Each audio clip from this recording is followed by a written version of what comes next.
Hey there, everybody. Pete Pardo here from Sea of Tranquility. Welcome to another edition of Monday Night Must See TV with the Hudson Valley Squares. I guess it's Hudson Valley Squares light night tonight because it's just the three of us. We got the trio of Chris Allo, Ryan Scow, and myself. Good evening, gentlemen. How are you today? Up, guys? Doing Good to see you guys.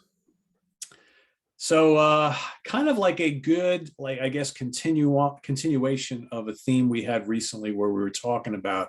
Um, Bands that remake their own songs over and over again or remake their albums. How about these bands that do albums full of covers, or like these tribute albums where you get all sorts of different bands coming, paying tribute to a single band and remaking their songs? We've had a lot of these, especially in recent years. I mean, I think, a band like Metallica with Garage Inc., which I'm sure we'll talk about, was one of the bands who really did it well first.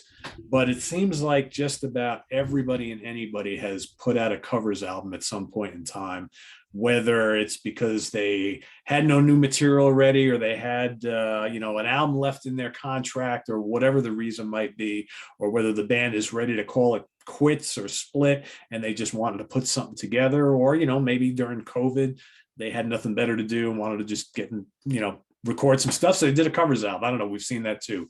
So today it's just kind of like a general discussion on some instances of covers albums that are okay, tribute albums that are okay, and some that are pretty shitty. So Chris, you got any off the top of your head that come to mind instantly? We can I got three stacks. Ones that I liked, ones that I didn't like, and then a couple that are so bad that they're good. They're good. Oh, okay. Yeah. Well, tribute albums, cover albums, they always kind of interest me. I mean, I have so many Black Sabbath tribute albums. It's unbelievable. All different bands you never heard of. Ones with wind instruments and ones from Earache Records, and just so many. It's nuts. But I always do like hearing people cover songs that I it's either a band I like, covering somebody, or some unknown band covering a band I really like. And so, I pulled a stack of some of the ones that I liked. And this first one, Pete, this is the newest one. I think, I don't know if this came out in this did come out in 2020. So I don't know if this was recorded because they were, killing time because of COVID or not. But it's Saxon Inspirations. Oh, I didn't hear that. It's kind of interesting, I mean, they had some interesting tracks like Evil Woman, which was, of course, originally covered from Sabbath, Bomber, Hold the Line from Toto. Saxon covering Toto is something I never. But see, that's kind of cool, right? But I would rather hear that than to hear him cover like Breaking the Law or something. Yeah, like that, right. I'd rather hear Toto myself for that reason. But how does it sound though? So it's pretty cool. I mean, the music's great. I got to be completely honest. After all this time, Biff's vocals on covering certain things, like an Immigrant Song, he does kind of sound like he's reaching a little too much, but it's fun. This cost me $10. I got more than $10 worth of entertainment out of it. So that was one I definitely liked, and that was the most recent one I picked up. Same title with this one, Inspiration from Yngwie Malmsteen. Yeah, I pulled that I one. Really like this one. That is one of the better ones. That's in my pile of pretty good. I've gone back to this one so many times. I don't know if it's because, I like that Yngwie had, he brought back different vocalists. And I really like the song selection. He's got a lot of Blackmore stuff. But yeah, I really like this one. And this one's kind of old now already, right? This came out 96. Yeah, God, that's a long time ago. You know why this is good? And I guess we can we can go deviate and go down all sorts of different avenues here. But I like when a covers album gives you some songs that haven't been done a million times already. Yes, that's a great point. One of the things I hate about so many of these covers albums is they do all the same old Born to Be Wild, got to do a Hendrix song, got to do a popular Zeppelin song, got to do a Stone song. It's like got to do a Floyd. I mean, it's just like this is like you got Pictures of Home by Deep Purple, Gates of Babylon, In the Dead of Night by UK, Mistreated, Sails of Sharon, Demon's Eye, Anthem, Child in Time. Nobody does those songs. No, they're I all mean, great. even Carry On Wayward Son by Kansas. Yeah, I love that cover. Nobody does those Nobody songs, covers right? that. I think the only song here in Manic Depression, the Hendrix one, is the only one to me that's kind of questionable. It's good, but I would have rather heard something else. But he's a Hendrix fan, so I get it. But this is good. Yeah, that was one of my favorite ones. This one's interesting because I'm not. I have nothing against them. I think they're very talented, but just a band I never got into was Dream Theater, and I used to love to go to the at the European festivals, the big, heavy metal markets where they would have, CDs. And I loved how the Europeans, when they would do bootlegs, they would do like, factory pressed CDs and really nice covers. And somebody did this, which was Dream Theater playing all of Number of the Beast. And then, of course, like a year or two later, they actually did a factory legit version, although this version has Total Eclipse, and the real one, which the other one does not. Cool. But then I also got this one from Dream Theater too.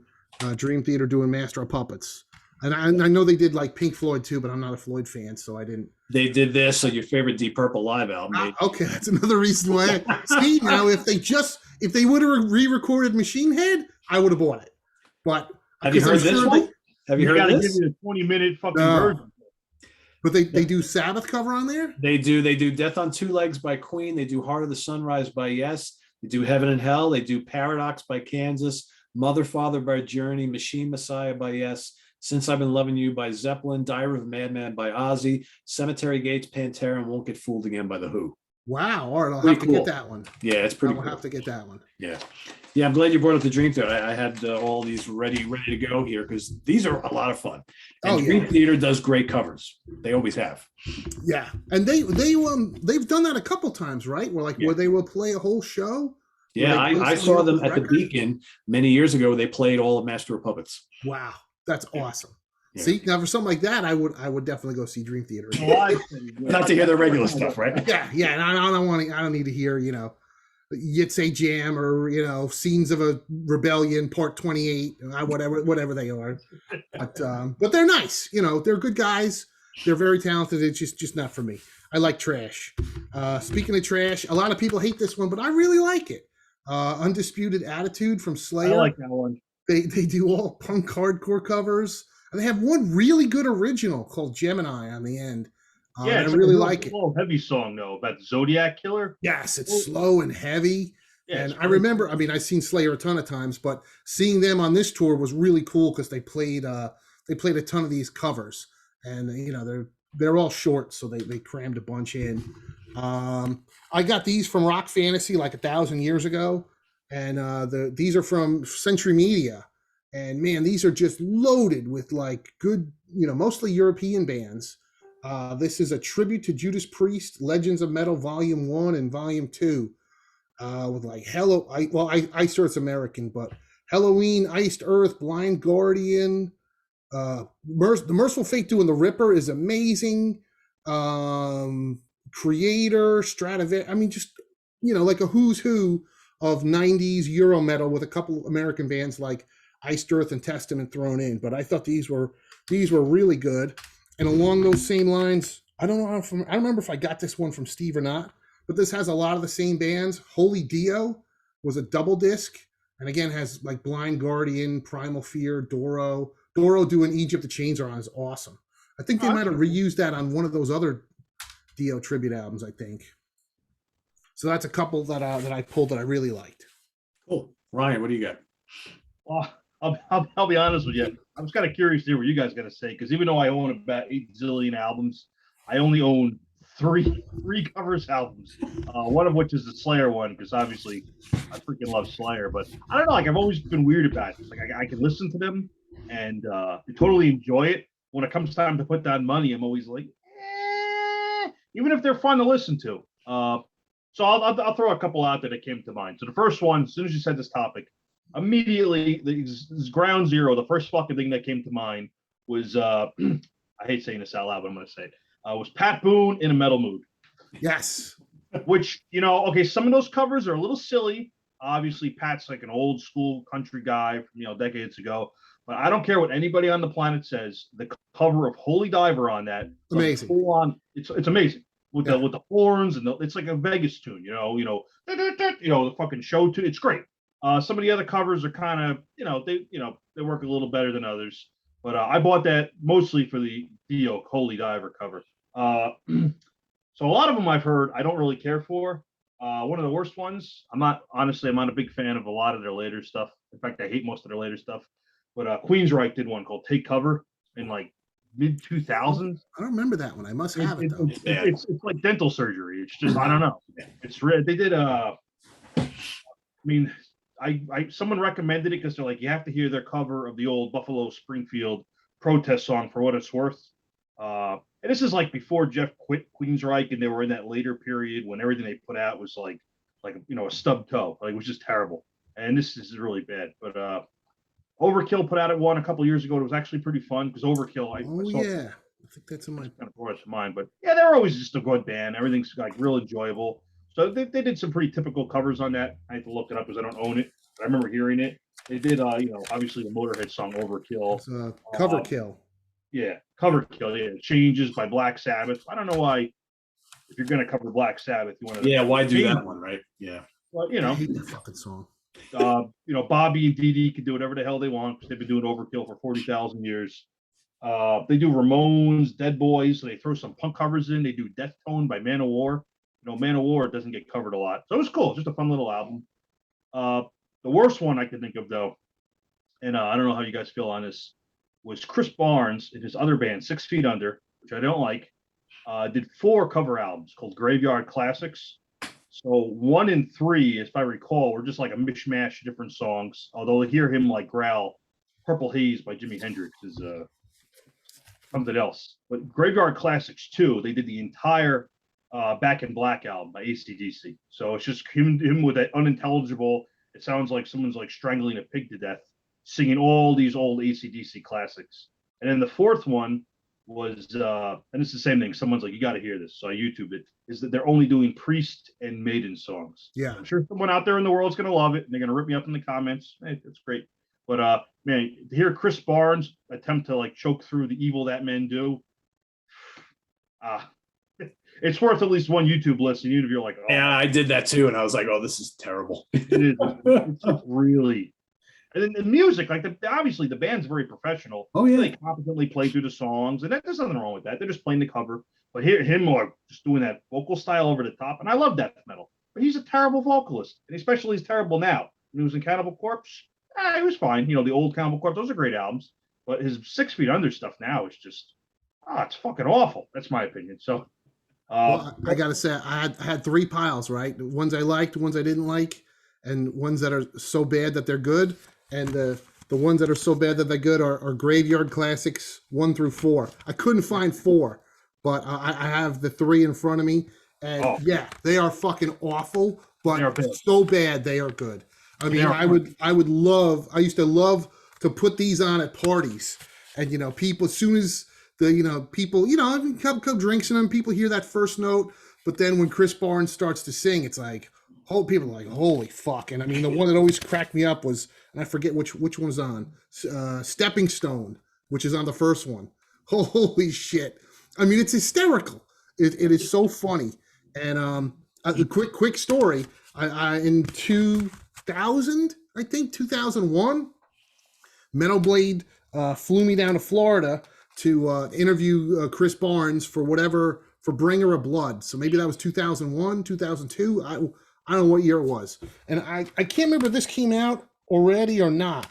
But, they flew me down, and some other people too, to interview Chris Barnes and hear the new record before anybody else. So the night before, they did like a big party where they got everybody together, and everybody was drinking, the band, all of 6 Feet Under. They had some of the guys from Obituary, all the people from Metal Blade and stuff. And I could have sworn Chris Barnes told me that he had an idea for Graveyard Classics where he was going to record like hair metal songs, like stuff from Poison and Warrant, but make them death metal versions. And I thought that was a hysterical idea and very different. And I was like, wow, that's awesome. So, you know, then the next day I interviewed him for the Bringer of Blood. So whatever the next 6 Feet Under record was, I think he came out with another Graveyard Classics in between that. And I was like, hey, well, what about that idea that you had about like, you know, like specifically, I could have sworn he said Down Boys. And like, he got really mad at me. He's like, what are you talking about? I'm like, didn't you say this to me? And he was like offended. And I'm like, oh, okay. I guess I made it up. I don't know. I was like, maybe you were fucked up. I know I was fucked up. Like, I don't know, but in my head, it was a great idea, and I still think it's a great idea. It still would be a good idea. Yeah, exactly. But then he's done 4 records of these, and he still never did, you know, Every Rose Has a Thorn and Down Boys and Give It to Me Good from Trickster. But I still think, Chris Barnes, if you're listening, I think that's a great idea. I will definitely buy it. You know what? The second one was the AC/DC one. And right. I think the hair metal one would have been better than that, because that is just yeah. Doing a whole album, I think too, is kind of boring, especially him. I mean, you know, these are better because it's this is my favorite one. You know, of the 4, and the fourth one I looked for it, I couldn't find it. I think it's called The Number of the Priest. Yeah, it's all made in priest covers. You'll be laughing off your ass. Yeah, it's the evil that men do, especially. I heard that, I'm like, what the? Yeah, but to me, these are like comedy records, so that's why I think they're fun. Yeah, his voice, man. Oof. But I loved the Cannibal Corpse cover of Zero the Hero. Yeah, that was actually like going back, you know, way back when. That was a good cover. Nothing wrong with that. I thought that was really good. All right, so I got a few here to talk about. Like I said, I mentioned earlier, obviously the one that started it all was, you know, the Garage Inc. album. Well, that was technically the second. Second. This is the full blown old cover. The whole Megillah, and there's some great stuff on here. And I think this gave everybody the idea that, oh, let's do some covers. It could be kind of fun, right? But, I saw that tour too. They only did like a handful of I think maybe it was only one show. It was the coolest thing ever. Metallica played the Roseland Ballroom in whatever year that came out, in like 95 or 6, whatever, 7, I don't know. But what they did was, and maybe they did a couple shows. All I remember is they played the Roseland, and they didn't do any of their own.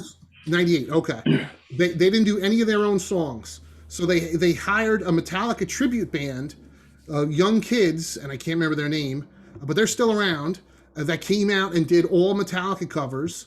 And then Metallica came out and did 2 hours of everybody else's songs.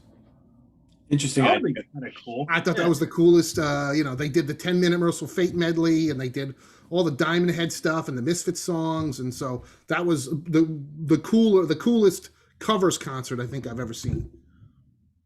I like bringing that album up because depending on the person you ask and depending on their relationship with the source material, man, you get some wildly different reactions. I know some people love that album, and some people I bring it up and like they want to punch you in the face. Yeah, they're like, I don't want to name any names because people we mutually know, but yeah, they're like, yeah, some songs on that. I know the Merciful Fate cover, the Misfits cover, and the Blue Oyster Cult cover in particular. They're like, you know, like, nope, there's not buying it. So I kind of like the old covers on that album, but a lot of the newer ones, I'm kind of like, I don't like that Blue Oyster Cult one at all, you know. But the old ones are obviously like the Diamond Head one.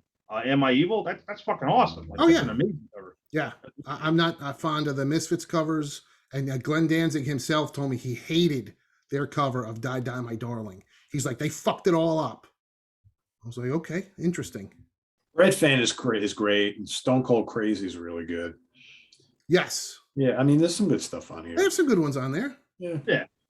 I got it lying around somewhere too. Even that, so the other 3 I have, I said I only have three of these albums and all my music. I have the Slayer one, and I got 2 totally obscure ones. One is that's the reason I'll bring it up. It's an American band called Aries Kingdom. It's a death metal band from the Midwest. Great death metal band. Excellent guitarist. Uh, they cover like some weird stuff. Like I've seen them, and they always used to cover this obscure Australian band, Slaughter Lord. I remember a couple months ago, Stevie had Steve Hughes on as a guest. That was his old band back in the '80s. But then I saw them like, and they would always cover that song "Die by Power." And then like I don't know, 2-3 years ago, the most recent time I saw them, they get to the point of the show when they're going to do the cover. So I'm like, oh, they're going to do the Slaughter Lord cover because they always do. And instead, they covered Atomic Punk by Van Halen. And the guitarist Chuck, he's even though it's a death metal band, the guy is a phenomenal guitarist. Played the song perfectly, solo, everything, absolutely note for note perfection. So they did this cover album called Veneration, which I got because they don't have a lot of stuff, and it's got a lot of it's got the Slaughter Lord cover. It's got a bunch of obscure other death metal bands and stuff. And at the very end of the album, after all that stuff, they cover two Dokken songs, Without Warning and Tooth and Nail. Just throw two Dokken songs in. They make them total death metal. You know what? They kick ass, especially the Tooth and Nail cover. Now it's like this fast-paced, thrashy, old-school death metal. It's fucking awesome. Yeah, it plays all George's parts perfectly. Doesn't fit in with the rest of the album at all, but it's great. It's really good. That's the kind of band they were. They play like straight-up death metal, thrash metal, and then they throw like, oh, here's Van Halen, here's Dokken, and they make it work too. Which in a death metal context, Dokken and Van Halen, that's a little dicey. I don't think I trust most people to do that or to play around with those solos. You got to obviously know what the hell you're doing. But yeah, Ares Kingdom definitely nailed it. And I'm going to go into the deepest abysses of obscurity, but since I only have three, I have to bring it up. The Canadian band called Megiddo. I don't know if anybody here is going to know this band, but I'm bringing it up because I own it. It's only one of three I own, and then they cover like a lot of stuff that most bands wouldn't cover, but for like an old school black thrash band, it's perfect. They do Sodom, Dark Throne, Exciter, Razor, a lot of old Canadian bands. So it's called Compendium too. So I had to bring that one up. That's cool. And if there's one person out there watching who knows who the fuck Megiddo is, I salute you. They're pretty obscure. They are very obscure. But yeah, I just wanted to talk about the subject because I don't know, like I said, I never end up buying a lot of these. Like I hear them and I'm like, that's cool. Totally enjoy listening to it. But I would just never, I never would spend money on them. I find that most of them are fun for a listen or two, and then they sit on the shelf and never to be pulled out and listened to again. And I very rarely ever buy covers albums. I mean, most of the ones that I have been given to me, or the labels send them, or the bands send them, and it's just like, oh, all right. Or in some instances, a band you love and you just want to have everything they put out, right? But yeah, I mean, there's some bands who do covers really, really well. I think one of the bands that always comes to mind for me is Government Mule. I mean, this is Dark Side of the Mule, which is basically a whole album of Pink Floyd covers. Really good. Government Mule does Sabbath covers that are great. They do covers by all sorts of classic bands, and they nail it every time. Is that Dark Side of the Moon, or do they do all different songs? It's got all different stuff on here. So it's got One of These Days, Fearless, Pigs on the Wing, Shine on You Crazy Diamond, Have a Cigar, Breathe, Time, Money, Comfortably Numb, Shine on You Crazy Diamond, parts 6 through 9, and Wish You Were Here. So this is basically, it's called Dark Side of the Mule, but it's all Pink Floyd stuff, not just Dark Side of the Moon. Really well done. Really well done. What else we got here? I kind of dig, so Alice Cooper has been involved in doing like lots of covers of late. So on his Detroit Stories, there's a bunch of covers on here. This is a lot of fun. I mean, is that the new one, Pete? Yeah, this is the most recent one. Yeah.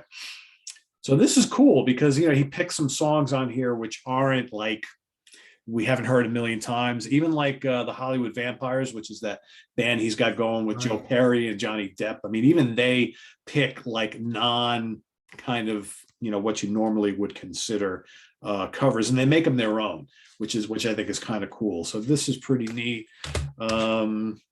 This is completely different, but in a way it really works. So Pat Travers released this album a couple of years ago called Swing, and it's basically Pat and his band doing like covers of old like swing classics, but kind of doing them kind of bluesy, rock and roll, jazzy with lots of guitar solos like you would expect on a Pat Travers album. It's pretty cool. Dee Snider do that too? Am I out of my mind? I thought Dee Snider did something like that, like an old like Broadway. He might have. I only know about this one. This was 2019. I gotta look that up because that just popped in my head. Unless I'm losing my fucking mind here, but I could have sworn I remember seeing like a music video for Dee doing like this old like Frank Sinatra like Mac the Knife kind of stuff? Could be. I mean, this has got like Tenderly on it, Sing, Sing, Sing, In the Mood, Take the A Train, Let the Good Times Roll. I mean, it's not what you'd expect from Pat Travers, but it's a lot of fun. It's pretty cool for what it is. What else? This is all right, I guess. Styx, Big Bang Theory. I mean, this came out at a time where they were basically like, oh, we're not going to do any new material anymore because there's no money in making new albums. Of course, they've gone back on that and they've done 2 albums over the last couple of years. But this has got like, Beatles covers on it and a bunch of other things. What else is on this? I even forget what the hell is on here. So I Am the Walrus. They do The Who, I Can See for Miles. Can't Find My Way Home from Traffic. What else? I Don't Need No Doctor by Humble Pie. Salty Dog by Procol Harum, Manic Depression. Again, everybody's doing Manic Depression, right? Locomotive Breath by Jethro Tull, Blue Collar Man, an updated version of that song. So this is okay, but again, I haven't listened to this in years. It's fun. This one, I guess, kind of qualifies. So Whitesnake did the Purple album a bunch of years ago. Yeah, I didn't think of that. Yeah, so basically here, I mean, Coverdale either wrote or co-wrote the songs that are on here. He decided to go in with the current Whitesnake band and remake or reimagine a lot of those Deep Purple classics from when he was with Deep Purple from the Mark III era. So, you got Burn and Lady Double Dealer and You Fool No One, Stormbringer, Soldier of Fortune, Might Just Take Your Life. Some really cool. I thought this was a lot of fun, and I saw him on this tour also, and that was great. Because I saw that tour too. I totally forgot about that. Yeah, I mean, when are you ever going to hear these songs again? So for me, I thought this was cool. A lot of people are like, wow, he changed up a lot of the arrangements and, sings them in different keys. But you know what? Didn't he write the songs? Yeah. He wrote the songs. He can do whatever the fuck he wants. Totally. And it was great to see them live. It was great to see live because nobody else in Deep Purple was playing those songs. No, well, that was my point. You're never going to see these songs played live by anybody again. So you know what? For Coverdale to do an album and do it on one tour and that's it. I'm okay with it. It's just a shame that a couple years later, Glenn Hughes did a similar Deep Purple tour, and it's like, oh man, if only you guys could have got it together. I mean, that would have made the most sense, right? The two of them, yeah. I couldn't believe they didn't do that together. But whatever.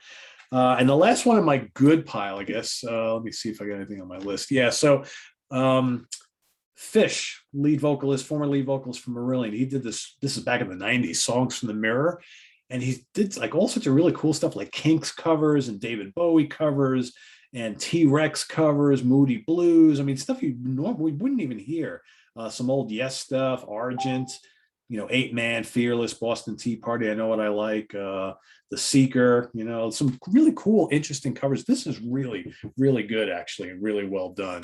But as far as like the good stuff, yeah, I think the only ones I have left on that I've, listed are the bad ones. So Chris, you want to talk about the not so good ones here? Sure. Yeah, I got a couple shitters, and these were ones that I literally remember playing like once, and then like taking it out of the deck and being like, "Well, Jesus, there's $14 out the window." And a couple of these I did spot listen to today, and I'm like, no, I'm sticking with my original assessment. This is all money out the window. And sorry, Sydney, but Joe Lynn Turner, Undercover. Man, this one is a shitter. He takes like good rock songs like We're an American Band and Hush and, Give Me Some Lovin' and just pussifies them. He just puts that Joe Lynn Turner love stink on them. I mean, man, when I got to track 4, which is Street of Dreams, which is a song I do like, and he makes it this like slow down tempo kind of Muzak version.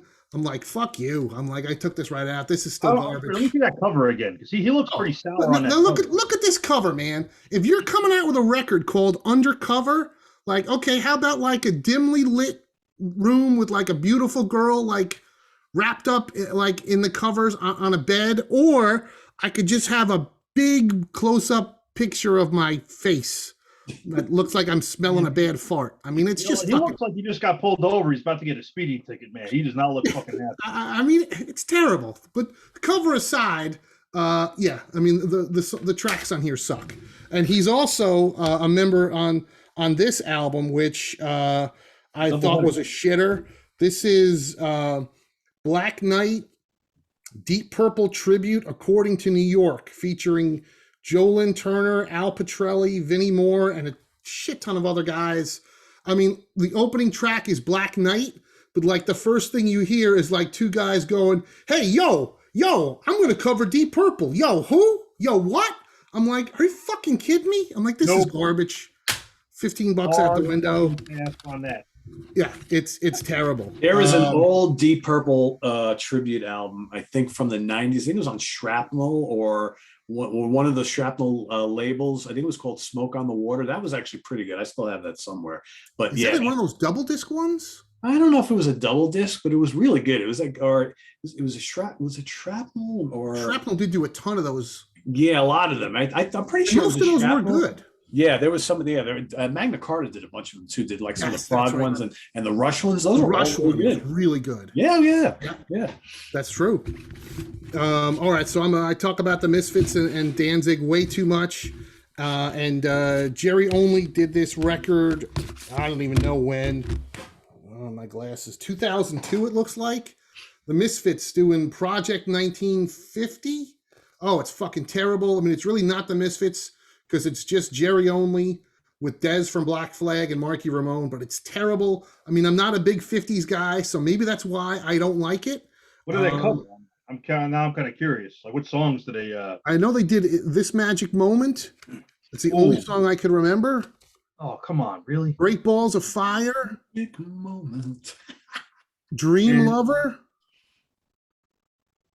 Only Make Believe. Runaway. You Belong to Me. I don't know. It's what was I thinking? I wasn't thinking. You know, I was thinking Collect Them All. I was thinking with the wrong thing. That's what that gets you. That's what that gets you. You know, not to be outdone. Last year, and I love Danzig. I think he's a musical genius, but he did Danzig sings Elvis. I wanted to ask you about that. I love the guy, but it's just I'm not the biggest Elvis fan. The production is terrible. He's got like this weird echo on his vocals a lot, and you know, to me, like lots of times Danzig did covers, but he made them sound like Danzig. And to me, this is like he's trying to sound like Elvis, and I don't like it. Other people love it. You know, the crazy thing is he did 2 shows in L.A. Just recently for Halloween, and it was on Halloween weekend. And I could have got tickets for a split second, I thought, because it was going to be this rare, intimate show. And then I thought, I hate this fucking record. I'm going to fly to LA to see it. Thank God I didn't, because when I saw the set list, all he did was Elvis covers. He did the whole record, and then he did more Elvis. I'm like, oh, I dodged a bullet there. Thank God. Thank God I didn't go to that. Vegas, not for that reason. Yeah. Thank God I didn't. But along the same lines, what was I thinking? I don't know why I bought this. The Misfits meet the Nutley Brass. So it's like wind instruments covering Misfits songs. Come on, really? I'm gonna YouTube the shit out of that. It's terrible. So it's got Last Caress and Hybrid Moments and Teenagers from Mars. I mean, I tried to get through it today. I'm like, what am I doing? What was I thinking? It's just fucking terrible. And then this one, I think the 2 tribute records that really kicked this whole shebang off, right? Because if I'm not mistaken, maybe you guys remember better than me, but like I remember, you know, Garage Days coming out and it was a hit, but that was in the 87. But then it wasn't until the 90s when like all these cover albums started to come out. And the 2 that I remember was the Kiss My Ass album from Kiss and Encomium from Zeppelin. And they're both fucking garbage. I could have sworn I had the Kiss album. I couldn't find it. Thank God, because I would have listened to it. But this Encomium record, I mean, sure, we've got Hootie and the Blowfish and Sheryl Crow and Big Head Todd and the Monsters and Blind Melon and Cracker covering Led Zeppelin. I mean, it's fucking terrible. What was I thinking? So it's terrible. I want to know what you were thinking. I don't know. I mean, listen, I got a half a house full of action figures from the 90s, you know, and I'm like, what did I buy that for, Pete? It's junk. You know, a friggin' Luke Skywalker looks like, you know, he's built like Hulk Hogan. Why did I buy that in 1997? I don't know. But I did. And I My also bought brain this is crap. I'm reconfiguring Star Wars now with Hulk Hogan, like saying all those lines, You know. in the different fucking scenes. Luke Skywalker and Han Solo are all buff and jacked. Darth Vader's got his muscles rippling through the leather armor. It's like, well, what was I thinking? I bought a lot of shit in the 90s. It was a lot of that shit, I think. Yeah, I really should. So yeah, those were my stinker picks. Man, I'm sure there's more. I lied. I have one more, even though it's only a half a CD, but I'm going to count it because it's all I got. The Swedish band Witchery. Oh, really yeah, cool. I got that. Yeah, so it's got 3 originals, which are great. Like, it's old school, like black metal, some thrash metal, just great shit. But the first 4 songs, they cover Fast as a Shark by Accept, I Want to Be Somebody by Wasp, Riding on the Wind by Priest, and Neon Nights by Sabbath. And they're all fucking great. They make them like their own style, fits in with it, and then they throw 3 originals in, which are, awesome. It was the Witchburner EP. Really, really good. Really good. I remember they scratched the record on the real Fast as a Shark. Mm-hmm. So they play the Fast as a Shark with the intro and then the scratch, and then you hear them running over the turntable and scratch it again and go into the super fast, heavy version. Yeah. It was cool as shit. They played even faster. And really good stuff. Great. But you know what? This made me think, though. It's funny that you brought up that Misfits one with the brass wind. Oh. This could just be me being the no fun police. I will cop to that. But just being into metal for years, I don't know if you guys have had the same experience. Someone will send you a video on, text message or, instant messenger. Like, oh, man, you're in the metal. Here's a cover of, like, Creeping Death, but it's played by, like, 100 kids with kazoos. And there's thousands, millions of videos on YouTube like that. Like, here's a cover of, like, Angel of Death by Slayer, but it's played by, like, a John Philip Sousa marching band or some shit. And they're like, this is the greatest thing ever. People are really into that stuff. Yes. Yeah, and I'm like, I'm the no fun police because I hear it. I'm like, fuck it. Oh, God. I hate it every single time. That's funny.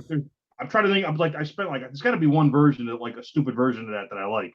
And I couldn't think go on. Like, yep, I just hate fun. That's it. I was gonna say I watched that like 20-minute video of that marching band in Ohio doing like all the Rush, like that big Rush tribute. That I thought was really cool because they were I haven't seen juggling stuff and dancing, and that's new. But yeah, no, I hear you. The only actually no, I did think of one I liked. It was like it was a music school, so it was like little kids, but obviously like talented because they're in the school, and they covered fuck was it? I think it was Funeral Fog or Freezing Moon by Mayhem. Wow. They're like 10-year-old, 12-year-old little kids, and like they're just blasting away like total like nonstop blast beats. They played the song perfectly too. I'm like, this is fucking great. It was years ago now. Yeah, it's like little like 12-year-olds cover Mayhem or something. But people send me those all the time, and I'm always like, oh, thanks. That people watching this are like, well, fuck you. I'm not sending you anything ever again, you asshole. But I don't know. Yeah, I just I just want to listen to the real song or like a good cover. I don't need to hear like like Rush played or like fucking like a slide whistle or something. I don't know. It does nothing for me. But man, the number if I had a nickel for every time someone sent me one of those videos, that's funny. I would have a lot of them. There's a lot of them. There are a lot. YouTube is full of them. Oh yeah. All right, so some more shitters. I got a new one, and I don't know if you guys ever listened to the band Inglorious. They're a Frontiers Records band with Nathan James on lead vocals, tremendous singer. They're just a really good, like British kind of like throwback hard rock band. Really good band. But they put out like a new album late last year, early this year, which was really good. And then like a couple months ago, they got something else new out. And I remember like a couple of viewers were like, Pete, you're going to review that brand new Inglorious CD? I'm like, what, another one? I was like, wow, that's quick. So I went out and I ordered it on Amazon. I was like, cool. I put it on and I'm listening to it. And I'm like, it's like, all right, the second song is a cover of Barracuda. I'm like, all right, interesting. And then I get a couple more songs into it and I'm like, wait a second. I Hate Myself for Loving You. I get another song and a couple songs into it, Time After Time. I'm like, wait a second. And I'm like looking at it. It's a freaking covers album where he decides he wants to do all covers of female fronted rock and pop songs. Wow. Do they do Girl School? No. They did Miley Cyrus, Whitney Houston, Tina Turner, Evanescence, Christina Aguilera, Avril Lavigne, Joan Jett, Hailstorm, Cyndi Lauper, and Alanis Morissette. Wow, so they were totally going for the press. I mean, there's no Plasmatics on there or... Yeah. Wow. Yeah. This is just, I mean, and he doesn't really do anything different. The band doesn't do anything different with these songs other than there's a guy singing them instead of a Right. chick. Interesting. Yeah. Sounds like it could almost be so bad it's good. I might have to check that out, Pete. You want it? I'll give it to you. Could be a good comedy record like the Chris Barnes albums. Oh my God. Yeah. I will never listen to this again. No good.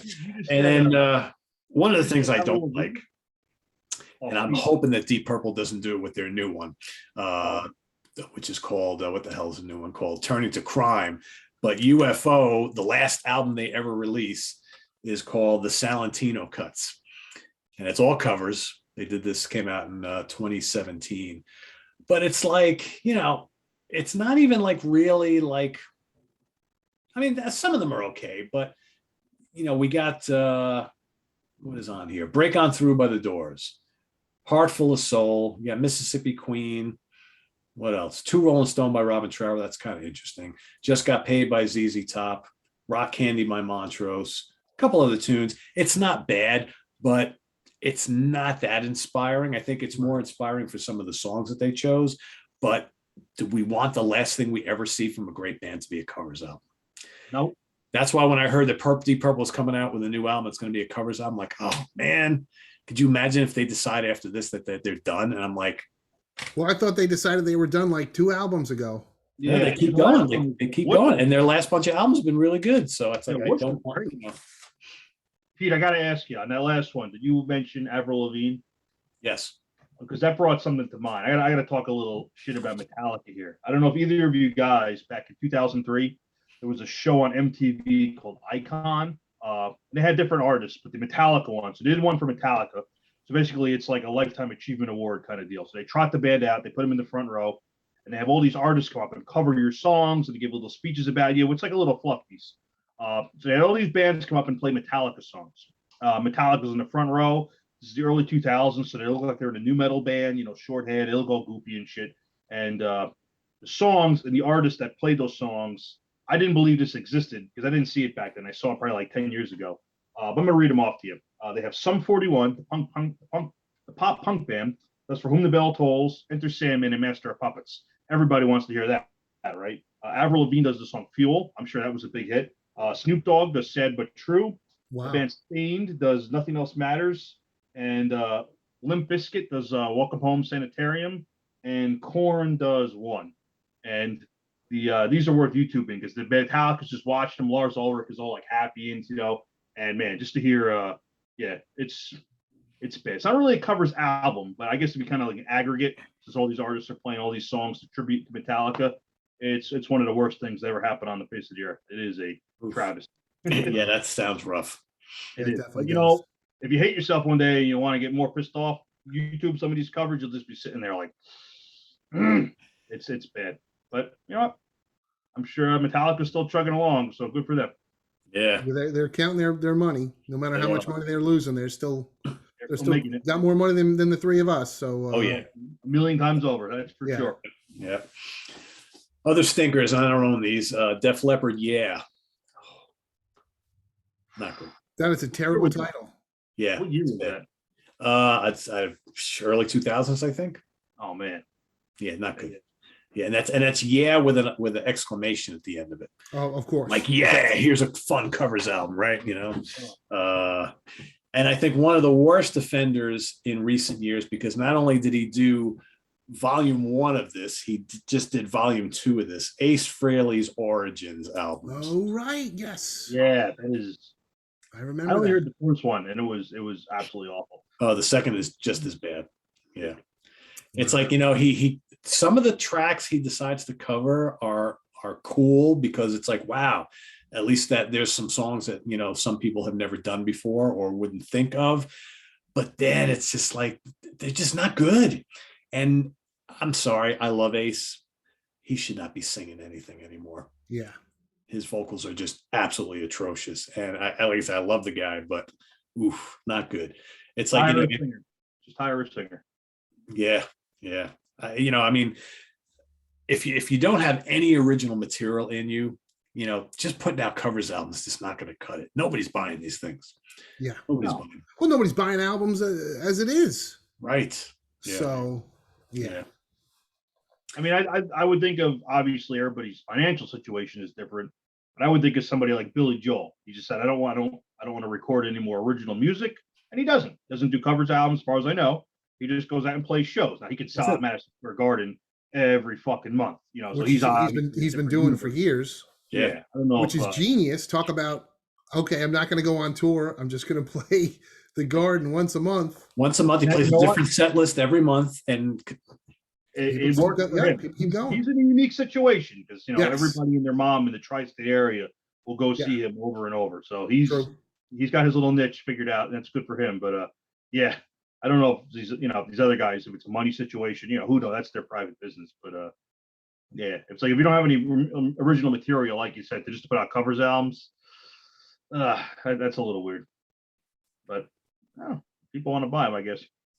You wonder how well they really sell. I guess with these somewhat of a name artists, even like Ace Frehley, somebody's crunching numbers going to say, okay, even though this record's going to suck, it's going to sell 20,000 copies, which 30 years ago was abysmal, but today 20,000 CDs is probably a huge number. Mm-hmm. Yeah, that could be it. Yeah, I don't know. Covers albums, or throwing a cover or two on a brand new album of all new material because you just don't quite have enough material. I don't know. To me, it kind of at times it just screams of laziness, and it seems like everybody now wants to do this type of thing every so often. It's like, I don't know. If you can't improve, well, you're not going to improve on the original. If you're picking a classic song, you're not going to improve on the original. But if you're going to tackle a song by a legendary or known artist, do something completely different with the song and make it worthwhile to listen to. Because I don't understand, like I said, this is just like everything is exactly the same on these songs, except you got a guy singing instead of a woman. That's it. There's nothing else about it. The stamp of this band, Inglorious, is not on any of these songs. So to me, that's kind of like useless. Just go listen to the originals. You don't give me any reason. It's like, do something completely different with these songs, and then maybe we can talk. I don't know. Absolutely. I did. Okay, so I thought of a good one. It's two bands. Involves the same individual, and they're good. So the two bands one's Deceased, which is like an old school death thrash band from Virginia, and the singer for that band is a guy by the name of King Fally. He's in another band called October 31st. A little more traditional, old school heavy metal, a little less thrash and death, still old school. And they're just huge, genuine fans of like old school metal, old school thrash, and so they've like incorporated covers as part of their show. Like I don't think Deceased doesn't still do it, but every single time I saw them for years, they would finish their set with a cover of Black Metal by Venom. Like you knew it was coming. They were gonna finish the set. All right, here's Black Metal, and it was fucking great because you could, they kicked ass. It's just fun to sing along. And his other band, October 31st, the same thing. End of the set, they do every single time they do The Power and the Glory by Saxon. You knew it was coming. You were ready to sing it. It kicked ass. So they actually, Deceased put out a couple of covers albums over the years, all metal stuff. They don't really delve more into hard rock. They just did one recently, which I don't know if I was going to buy it or not. I was thinking about it. Called I like the title, Thrash Times at Ridgemont High. And they I heard about that.